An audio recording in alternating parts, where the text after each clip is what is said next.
I'm Margot Politis. Welcome to Study English IELTS preparation. Today we're going to talk about the IELTS speaking and reading tests. The speaking test includes an interview where you can be asked to talk about yourself, your family, your job, or maybe your studies. But you won't have to answer any questions today. Instead, we're going to interview a man called Perry Vlahos. He's an astronomer. By asking Perry a series of questions, we can learn a bit more about what makes a good response. Let's begin by asking Perry a typical Part 1 type question. Perry, can you tell us about yourself? Well, currently I'm the Vice President of the Astronomical Society of Victoria. Another thing I do is the tours at Melbourne Observatory, where a lot of people come in to get a look through the telescopes and have been there for a long time, very historical instruments in some cases. Perry answered the question very well. He gave detail in his answer. He's the Vice President of the Astronomical Society of Victoria, and he does tours at the Melbourne Observatory. Perry ordered points logically, and he used linking words like currently and another thing. Did you notice that he started his response with the word well?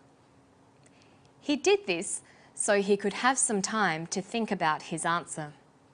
Sometimes people will use fillers like well, or are while they are thinking about what they want to say next. It's best to minimise fillers. Don't use them too often because it affects fluency. Fluency is an important feature of your spoken language that the examiner is listening for. What question would you ask Perry next? Perry is an astronomer. We might ask him about his area of study, astronomy. Perry, could you tell us about astronomy? Astronomy is very much a cutting-edge science. It's the oldest science and it's also the newest science. And every time we find out something new and interesting out there, it also tells us something new and interesting about ourselves and our place in the cosmos. Perry used words that belong to the field of astronomy. For example, he talked about cutting-edge science and the cosmos. Perry also used opposites in his description. He described astronomy as being both the oldest science and the newest science. Perry didn't just tell us facts about astronomy, he extended the description to tell us his opinions about the effect that astronomy can have. He said that it can tell us something new and interesting about ourselves and our place in the cosmos. To enhance his response, Perry could have talked more about the cosmos. That would show more of his vocabulary range. So let's ask Perry, why did you choose to study astronomy? When I was about 11 or 12 and had my first science lesson at high school, and the teacher went up to the board, drew a semicircle, put in various dots, labelled them, said, right, now copy this down into your books. These are stars, planets and constellations. Go out there and find them tonight. And then let me know how you went. It inspired me, fired my imagination and gave me something to work towards. Perry answered this question by telling a story. He used narration. He began the story by telling us when it happened. That is, when I was 11 or 12. And he then told us where the story took place. That is, in my first science lesson at high school. The narrative follows a sequence of events. Perry used direct speech. He quoted exactly what the teacher said. The teacher said, right, now copy this down into your books. By quoting what the teacher said, his response is more interesting. By listening to Perry, we can get a few useful tips for the IELTS speaking test. Perry did a number of things that you should do in your IELTS test to give the examiner the best chance to hear you speaking clearly. It's a good idea to link ideas and language together and give interesting answers. You should also try to give details and answer questions fully.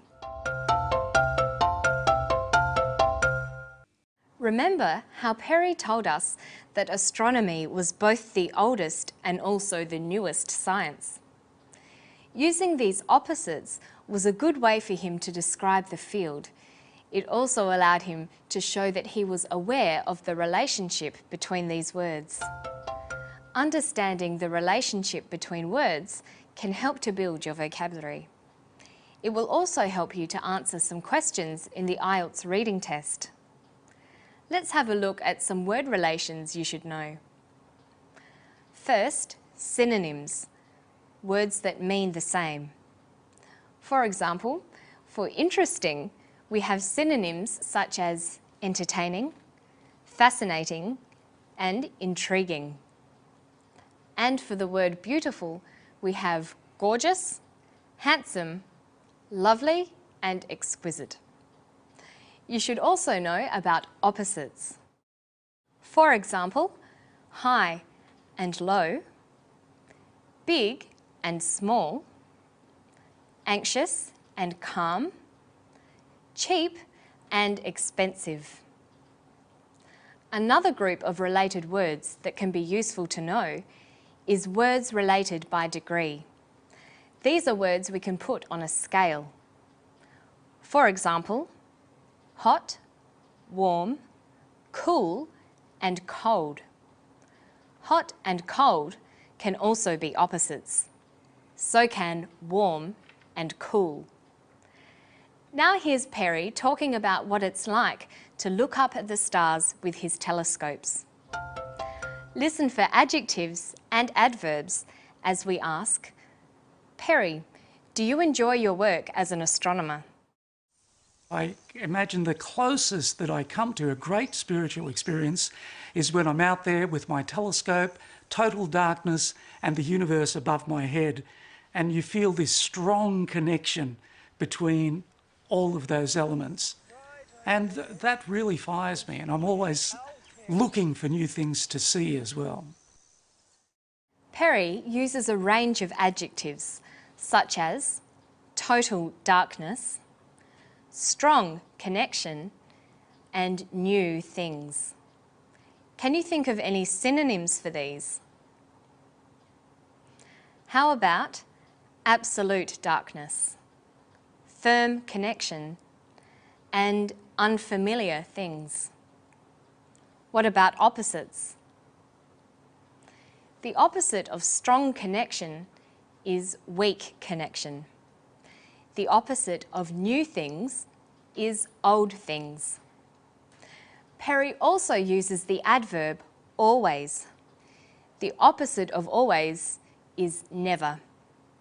We could also form a scale from always. Always, sometimes, occasionally, never. Knowing how words relate is useful when answering true, false, and not given questions in the IELTS reading test. But that's all for today. Let's review what we've learnt. First, we saw how Perry answered interview questions. We saw how linking ideas, using narrative, and giving detailed answers can be helpful. Then, we looked at word relationships. We saw that learning synonyms, opposites, and scales can help build vocabulary and also help in the IELTS reading test. Of course, all of these skills take practice. Make sure you visit the Study English website for more. It's at abcasiapacific.com/studyenglish. Bye-bye.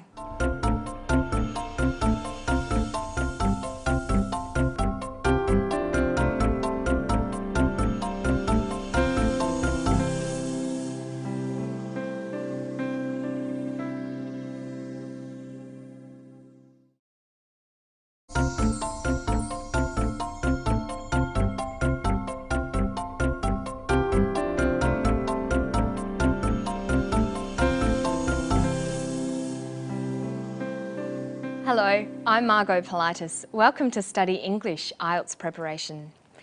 Today we're going to look at how English users indicate negative meanings. One of the ways we can do that is with the word not.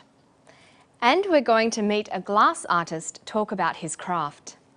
The ancient art of hot glass blowing dates back 5,000 years to the Egyptians. Listen to Mark Douglas, the artist, talking about glass blowing today. I think people are fascinated about glass in a sense, I know my grandmother had a beautiful glass vase on her dressing table or whatever. It was always, don't break the vase, it's this precious thing.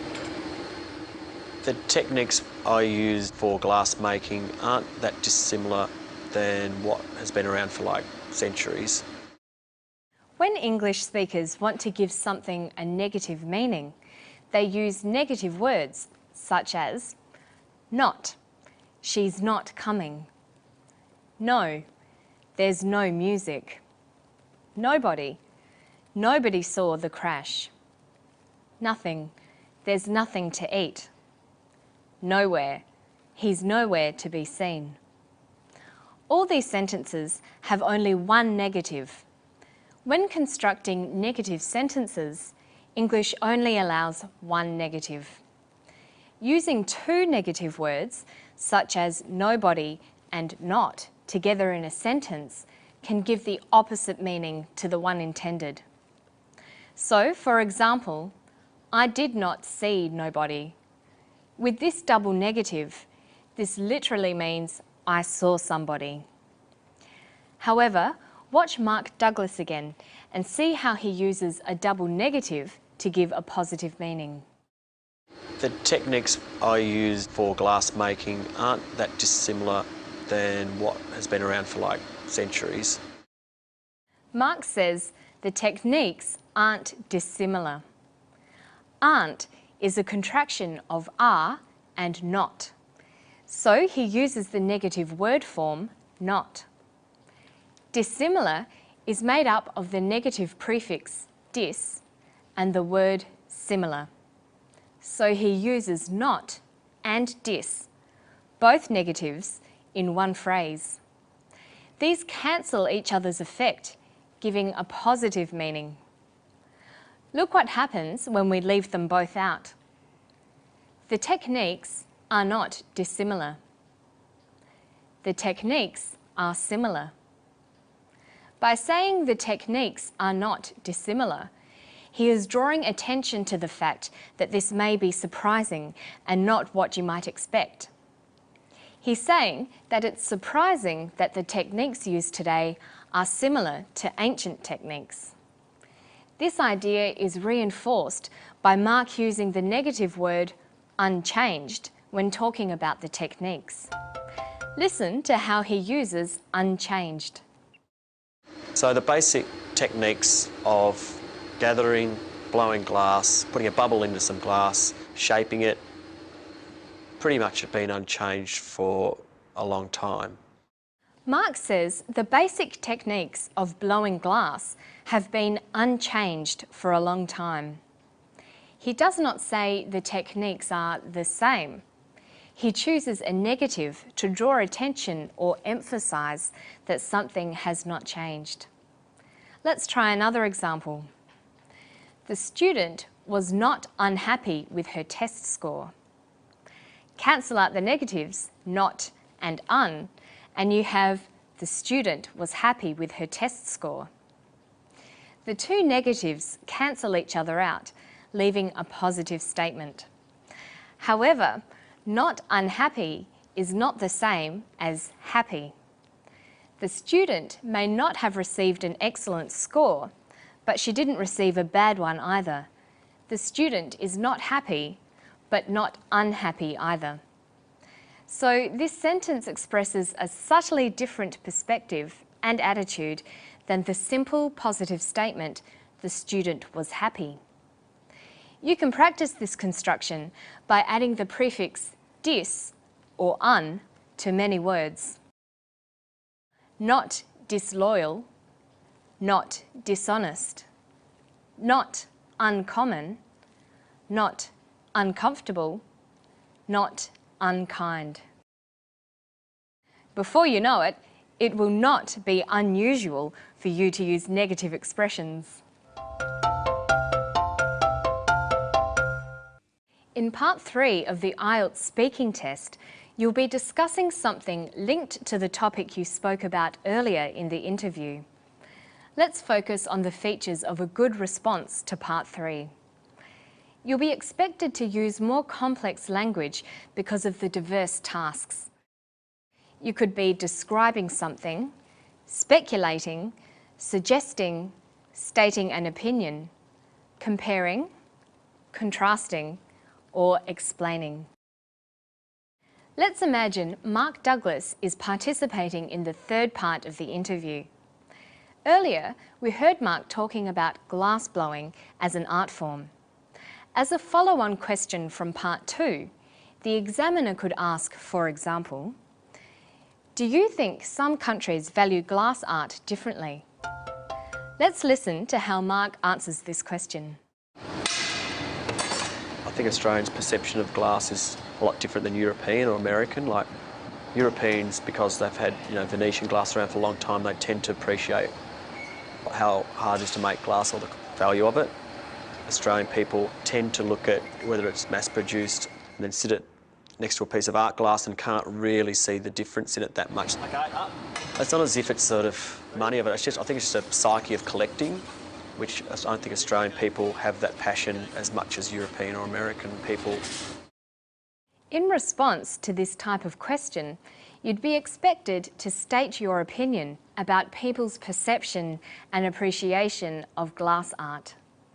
Did you notice the words he uses when giving his opinion? He says, I think Australians' perception of glass is a lot different. I think it's just a psyche of collecting. I don't think Australian people have that passion. Europeans tend to appreciate how hard it is. Australians tend to look at whether it's mass-produced. It's clear from his word choices that he is expressing his own views. You would also be expected to make comparisons like Mark does when he says, Australians' perceptions are a lot different than Europeans. It's important to vary your sentence structure. Mark uses a variety of sentence structures that are grammatically correct. He makes complex sentences, sentences that have more than one clause. He uses the subordinate conjunction because. I think Australians' perception of glass is a lot different than European because they've had Venetian glass around for a long time. He also uses the coordinate conjunction or. They tend to appreciate how hard it is to make glass or the value of it. Mark's speech flows smoothly because he uses contractions. He says, they've had Venetian glass. It's mass-produced. Can't really see the difference. And it's just a psyche of collecting. How would you assess Mark's response to the question? I think his answer was relevant and effective. He demonstrated good grammatical range and accuracy. He spoke at a good pace and he used clear pronunciation. These are all goals you should aim for too. To find more information and tips for your IELTS test, just visit our website at abcasiapacific.com/studyenglish. That's all for today. I'll see you next time on Study English. Bye-bye.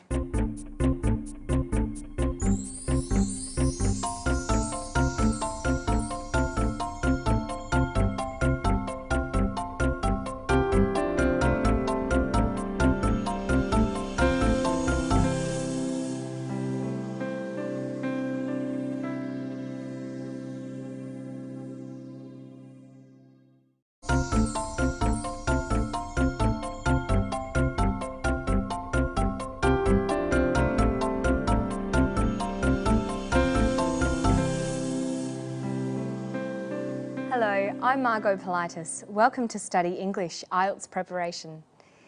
Today we'll practice using hyphens in words and talk about showing contrast using the words despite, although and but.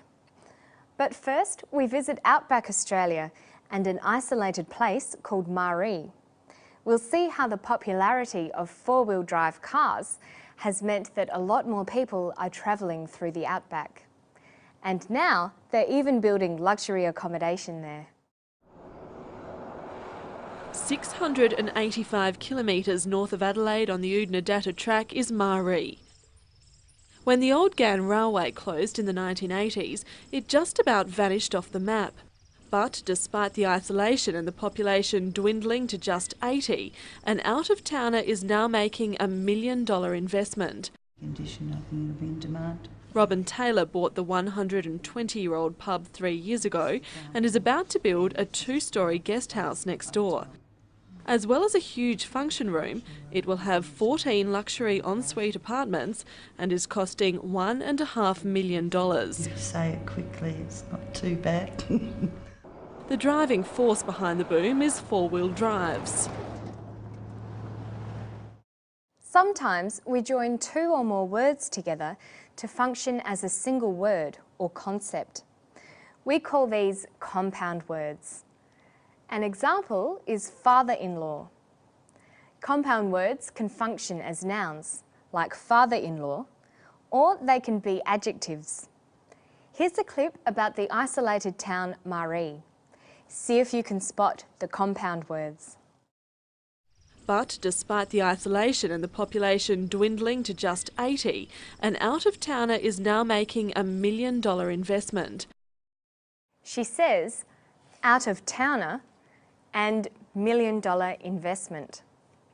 Here, out-of-towner functions as a noun, a person who is from out of town. When writing compound words, we use hyphens. In the phrase $1 million investment, the compound $1 million functions as an adjective. It means that the investment will cost $1 million. When you write $1 million, the word dollars is a noun. The S is needed to show a plural number. In English, adjectives don't show number, so the S drops from dollar. We just say $1 million investment, not $1 million investment. When the phrase $1 million becomes an adjective, it needs to have a hyphen added. $1 million, $1 million investment. $1 million with a hyphen is a compound word. Let's listen for another example. Robin Taylor bought the 120-year-old pub 3 years ago and is about to build a 2-storey guest house next door. She talks about the 120-year-old pub. The pub is 120 years old. Notice that the phrase doesn't use hyphens and years has an S. But when we turn it into a phrase, it becomes a 120-year-old pub with hyphens and with the S gone. She also refers to a 2-storey guest house. The guest house has 2 stories. It's a 2-storey guest house. Let's listen to a description of the guest house. As well as a huge function room, it will have 14 luxury ensuite apartments and is costing $1.5 million. She says the guest house will have 14 luxury ensuite apartments and is costing $1.5 million. We don't use any hyphens with these groups of words because they don't make up a compound concept. Apartments is the noun, and 14, luxury and ensuite are the qualifiers. This is a noun phrase. We could rewrite this information to use hyphens. We could form a single concept from $1.5 million. The guest house will have 14 luxury $1.5 million ensuite apartments. Then the physical description would be a single concept. We would join $1.5 million with hyphens. It's important to remember that compound adjectives, like all adjectives, cannot have a plural form. This is important when describing complex data, like in Task 1 of the IELTS writing test. The town in today's story is called Maree. Maree is a very isolated town, but something unexpected is happening there. Although the town is very small and far from the city, someone is prepared to invest a lot of money there. But despite the isolation and the population dwindling to just 80, an out-of-towner is now making $1 million investment. Despite the isolation and the population dwindling to 80, an out-of-towner is making $1 million investment. She uses the preposition despite. She could also have used the word although.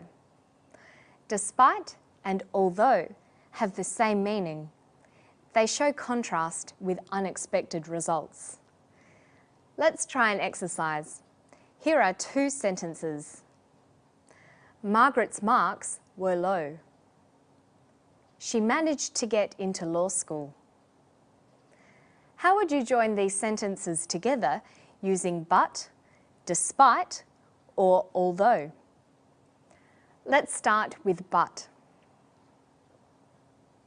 Margaret's marks were low, but she managed to get into law school.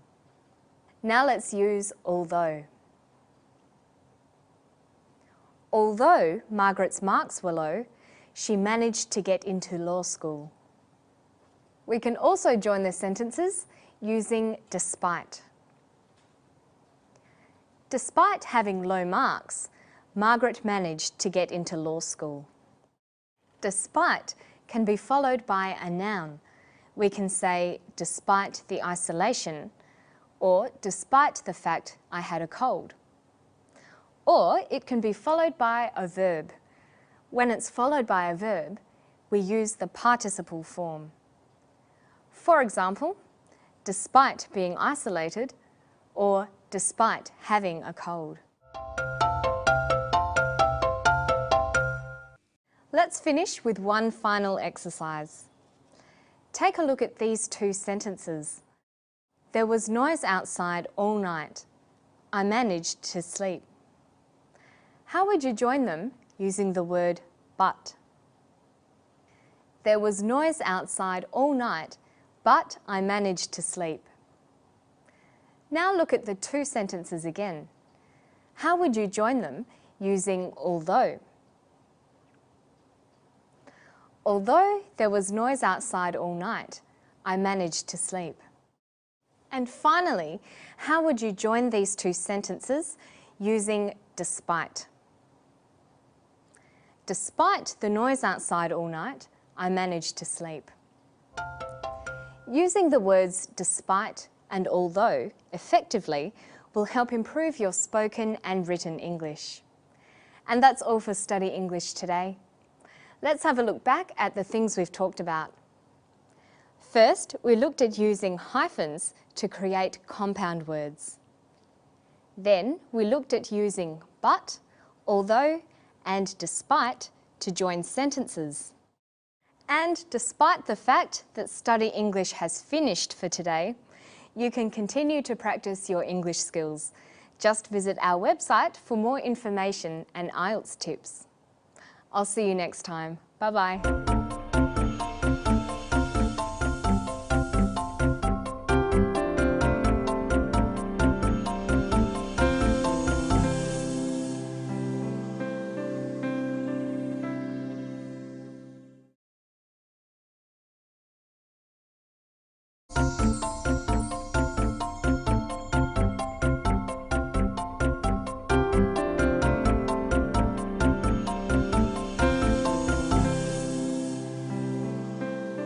Hello, I'm Margot Politis.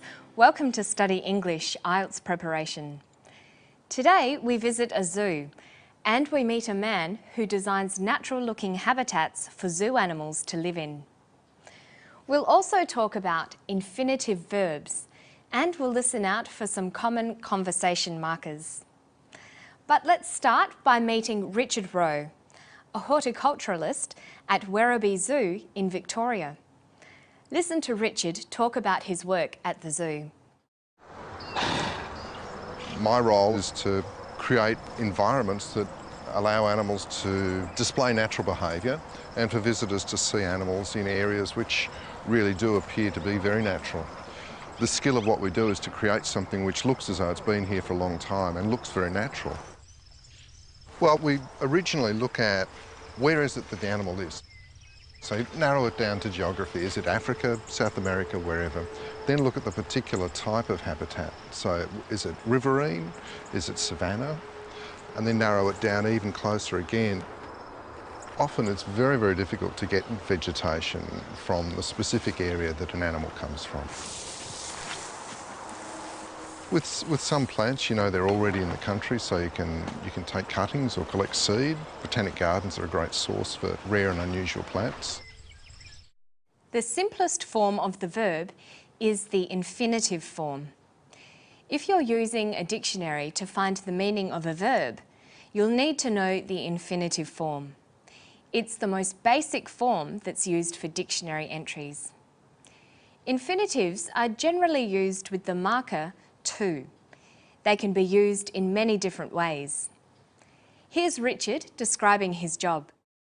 My role is to create environments that allow animals to display natural behaviour and for visitors to see animals in areas which really do appear to be very natural.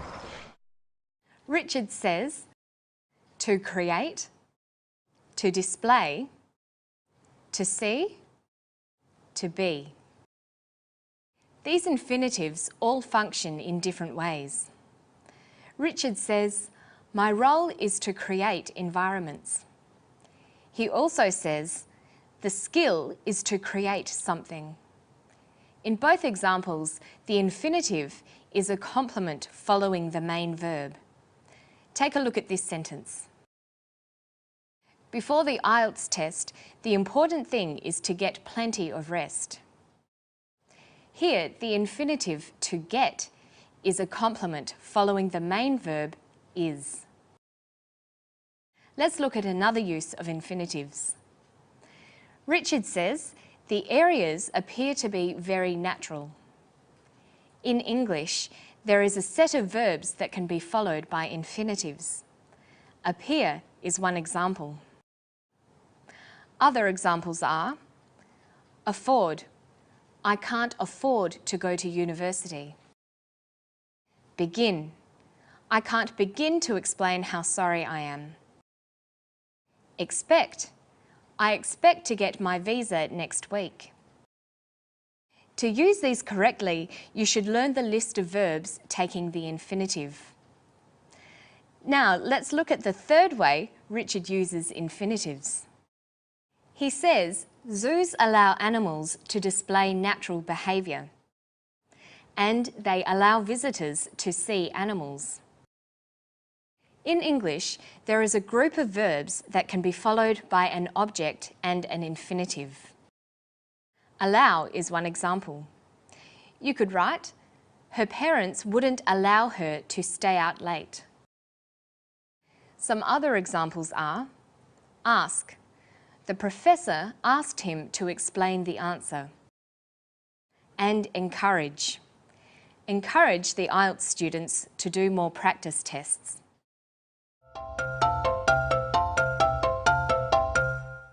Here's a quick exercise for practicing infinitives.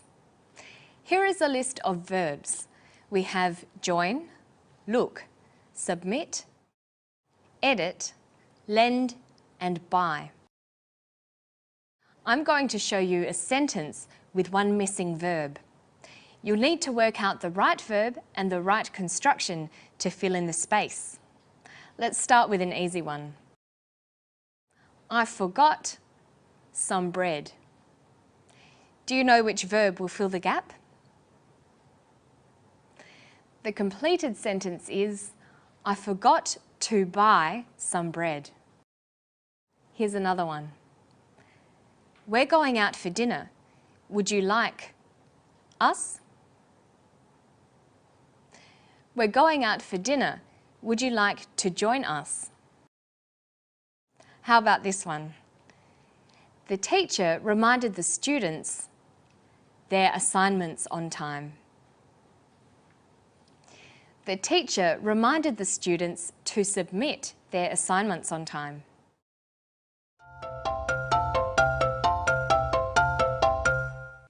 In spoken English, there are a number of words we use to help manage our speech. These words make it easier to keep our speech fluent. They are called conversation management markers, but we often just call them fillers. Listen to Richard again. This time he's talking about how he designs a habitat for a specific animal in his zoo. My role is to create environments that allow animals to display natural behaviour and for visitors to see animals in areas which really do appear to be very natural.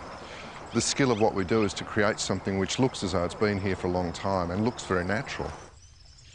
Well, we originally look at where is it that the animal is. So narrow it down to geography. Is it Africa, South America, wherever? Then look at the particular type of habitat. So is it riverine? Is it savanna? And then narrow it down even closer again. Often it's very, very difficult to get vegetation from the specific area that an animal comes from. With some plants, you know, they're already in the country, so you can take cuttings or collect seed. Botanic gardens are a great source for rare and unusual plants. Did you notice where Richard used the words well, so, and you know? It's important to understand how and why these words are used. Let's take a closer look at each one. We use the word well to indicate that we are considering or thinking about what someone has said. Richard uses well to begin his response to a question. He's about to take up the topic, so he's thinking about what to say. Well, we originally look at where is it that the animal is. Next, Richard uses the words you know. We use the phrase you know to create a sense of intimacy by asking the listener to agree or show that they understand. Richard says you know because he wants the person asking questions to show that he or she understands what Richard is saying. Like this. With some plants, you know, they're already in the country, so you can take cuttings or collect seed. In that clip, Richard also used the word so. We use so to indicate that the things we are saying are connected. Richard uses so a number of times to connect the things he is saying and to show that they are all related to the questions he is answering. If you listen to native speakers' conversation, you'll hear these words often. You might also hear words like okay or right. It takes practice, but in time you'll be able to sound more natural by making them a part of your speech too. And that's all for Study English today. We've looked at using infinitives. And then we talked about conversation management markers and how to use them. For more practice on today's topics, go to the Study English website. It's at abcasiapacific.com/studyenglish. I'll see you next time. Bye-bye.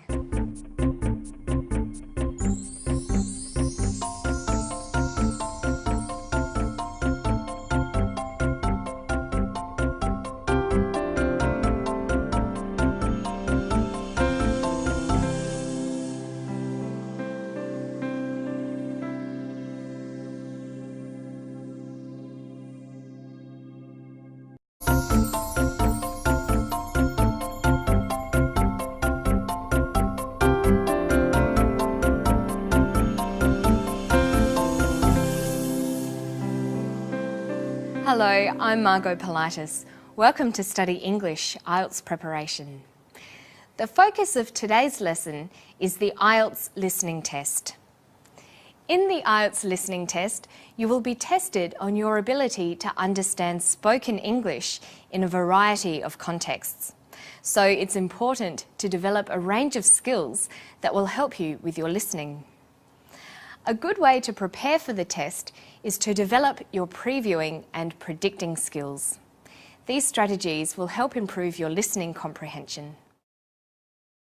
Let's imagine this graphic is a written part of a listening test, a fact sheet. You are always given 30 seconds to familiarise yourself with the questions before the listening section is played. This is when you'll need to use your previewing and predicting skills. They will help you learn as much as possible before you listen, so you know what you will be listening to and what you need to listen for. Let's start previewing and predicting. Look at the section again. Think about the following questions. What is the topic? Who is speaking? Where are they? Why are they talking? Okay, let's think about the first question you should ask. What is the topic? We know from the title of the fact sheet that this section will be about health and well-being. Next, who is speaking? Because this is a section 3 of an IELTS listening test, we know that it will be a conversation between 2 to 4 speakers about an educational topic. The speakers could be teachers or students. Where are they? We could guess they are at university. Why are they talking? We know from the fact sheet that they are discussing a health study. These previewing and predicting skills are very important.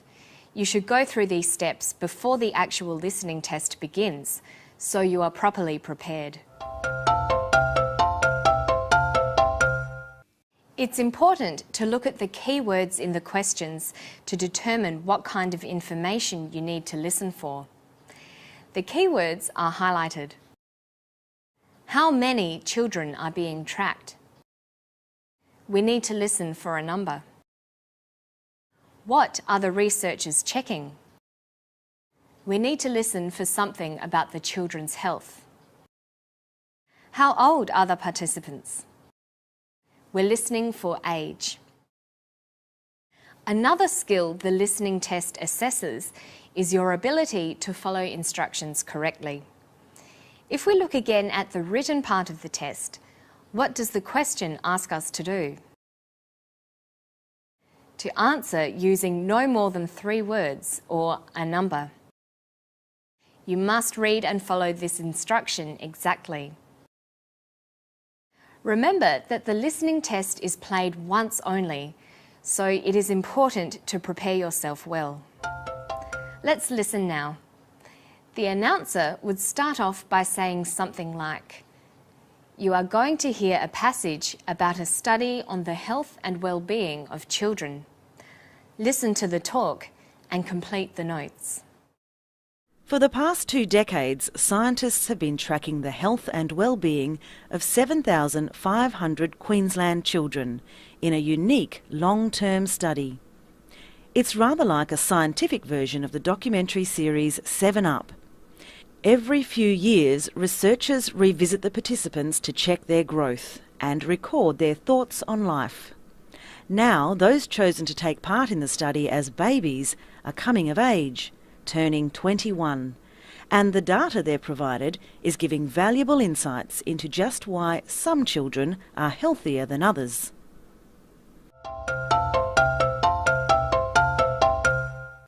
Well done. Now let's move on. Now we're going to talk about listening for main ideas and supporting information. This is important to test your ability to identify and understand the relationship between ideas, such as comparisons, examples, facts, opinions, cause and effect. Here's an example. I'm going to give some information about sport, identify what my main idea is, and what information I provided to support my main idea. Sport provides numerous benefits.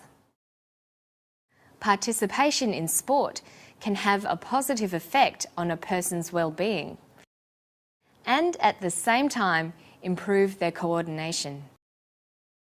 Also, it has been proven to help fight disease. One way your comprehension might be tested is with a summary completion test. Let's imagine this next graphic is part of a listening test where you have to complete the summary. Here's our 3-step strategy. Skim the summary to get a general understanding. While skimming, highlight the keywords in the sentences. Then think about the word form that is needed for each answer. Having skimmed the question, we know that it is about a scientific study on the health of young people. The keywords are young people, alcohol, drugs, data, things, happened, how. What is the word form we need in question 1? The study focused on young people who have on alcohol. Before the blank, we have a determiner, a, while the preposition on follows the blank. We need a noun. What word form do we need in question 2? After the pronoun she, he, which also functions as a subject, we need a verb. Look at the other verbs. The verbs pointed and happened in the sentence are in the past tense. We need a past tense verb. We have now prepared ourselves for this section of the listening test. Let's listen now. The announcer would start off by saying something like, "You are going to hear a professor talking about his investigation into the mental and physical health of young people." Listen to the talk and complete the summary. For me, it's compelling. It's totally compelling. You look at someone at 21 who, say, has a dependence on alcohol or is using illicit drugs or has a serious mental illness or is violent and perhaps already in prison. And you look back through 21 years of that person's life. You've collected data periodically. And you look at the range of things that have happened to that person and the ways that person's responded. Well done.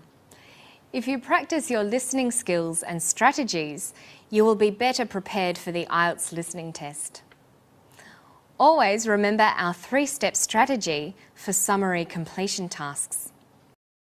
Skim the summary to get a general understanding. Remember, a summary is a short presentation of what you hear. While skimming, highlight the keywords in the sentences. Choose the correct word form, noun, adjective, verb, adverb, that's needed. Remember, look before and after the blank space. The strategies for answering questions that test this skill are covered on our Study English website. Just go to abcasiapacific.com/studyenglish. That's all for today. I'll see you next time. Bye-bye.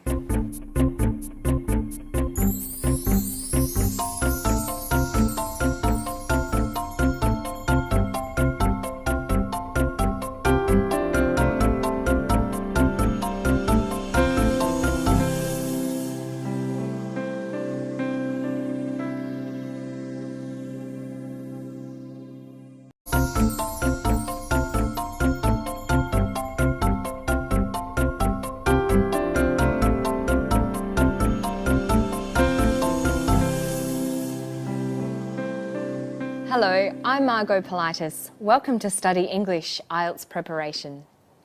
Have you ever wished you knew more words when you were reading or listening? Well, today we're going to show you how you can, just by guessing.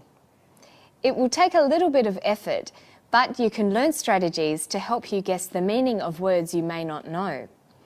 One of the strategies is using context to guess unknown words. But what is context? Well, context includes the words, phrases or sentences before and after the unknown word, which helps make the meaning clear. Let's consider an example. Today's story is about helping children learn to read. Here, Chris Brooks is using the phonics method. If you don't know what the phonics method is, can you work it out from the other words used by the reporter? Listen carefully. Bay, beach, bead, beak. Chris Brooks is teaching Ashley with what's called the phonics method, which was used by most teachers till the 50s. It breaks words down into their individual sounds. Well, as you've seen, Sonia, what we've done is we've worked with some letters that have a variety of sounds. So the letter C had two sounds, the K sound and the S sound. And you can see they're colour coding, one's purple and one's black. And the same with the letter S, it has a S sound and a Z sound. So they're their common sounds. The reporter uses the following words and phrases: teaching, phonics method, used by teachers, and breaks words down into their individual sounds. So we can guess that phonics is a method used by teachers that breaks words down into their individual sounds. So using the context, the words surrounding the word phonics, we have some understanding of it. Let's now listen to Chris Brooks again. What other words or phrases help us with the meaning of phonics? Well, as you've seen, Sonia, what we've done is we've worked with some letters that have a variety of sounds. So the letter C had two sounds, the K sound and the S sound. And you can see they're colour coding, one's purple and one's black. And the same with the letter S, it has a S sound and a Z sound. So they're their common sounds. Chris uses the phrases, some letters that have a variety of sounds. The letter C had two sounds, the K sound and the S sound. Colour coding. The letter S, a S sound and Z sound. So we can guess that the method focuses on letters that have a variety of sounds. For example, letter C, which has two sounds, K and S. We also know that colour coding is used to help recognise common sounds, and that the letter S has a S sound and Z sound. So we have quite a bit of information about phonics now. From the various contexts we've listened to, can you guess the meaning of the word phonics? How would you define it? Here's a possible guess. Phonics is a method that teaches people to read by learning to recognise the sounds that letters represent. Remember, you don't always need a dictionary to find the meaning of a word. Using the strategy of guessing the meaning of a word from the context helps with your ability to understand, partly because you stay focused on what you're listening to. It also helps build your vocabulary because you're more likely to remember the word. This skill is very helpful in the IELTS listening test because you won't have a dictionary to assist you. Here's a quick test to try out your skills. Can you guess the meaning of the highlighted words from the context? Statistics show that over 1/8 of the adult population in developing countries is illiterate. Governments have set up educational centres to teach this group to read and write. What does illiterate mean? We know that it's an educational matter related to teaching people to read and write, and that it's a large problem in developing countries. Illiterate would mean not able to read or write. Here's another one. John loved singing, so he auditioned for all the musicals. The directors liked the way he sang. What does auditioned mean? We know that John loves to sing, and he sang for directors, the people directing the musicals. So from this we can guess that auditioned means performed a song for directors to judge whether someone is good enough to be in their show. Okay, now we're going to have a look at the verb to be. To be usually functions as an auxiliary verb, but sometimes the verb to be can function as the main verb. That's when it links the subject and an expression that describes the subject. For example, look at this sentence. Chris is a phonics teacher. Is here is the main verb because it links the expression phonics teacher to the subject, Chris. Okay, the reporter quotes children's author Mem Fox on literacy. What does she say about Australia's literacy rate? Here is the scourge. Internationally acclaimed children's author Mem Fox says the crisis is a myth and Australia's literacy rate is second only to Finland. Mem Fox says the crisis is a myth. When the verb to be is used as the main verb in a sentence, what follows is called the complement. This complement defines the subject. The structure of these linking verb clauses or sentences is subject plus to be plus the complement. So we have the subject, the crisis, the linking verb, is, and the complement, a myth. The crisis is a myth. Listen to the clip again. Here is the scourge. Internationally acclaimed children's author Mem Fox says the crisis is a myth and Australia's literacy rate is second only to Finland. Australia's literacy rate is second only to Finland. Let's look at the structure of the sentence. The subject is Australia's literacy rate. We have a form of the verb to be, is, and then the complement, second only to Finland. Second only to is an interesting expression that means, in this sentence, Australia has the second best literacy rate in the world. Finland is number 1. Let's look at another clip. Can you find another example where a complement is used? She says we've achieved that by using a range of reading techniques, including phonics. But phonics alone isn't a magical cure for reading problems. She says phonics isn't a magical cure. The subject is phonics. The verb to be, isn't, short for is not. And the complement, a magical cure. And that's all for today's Study English. Let's review what we've looked at.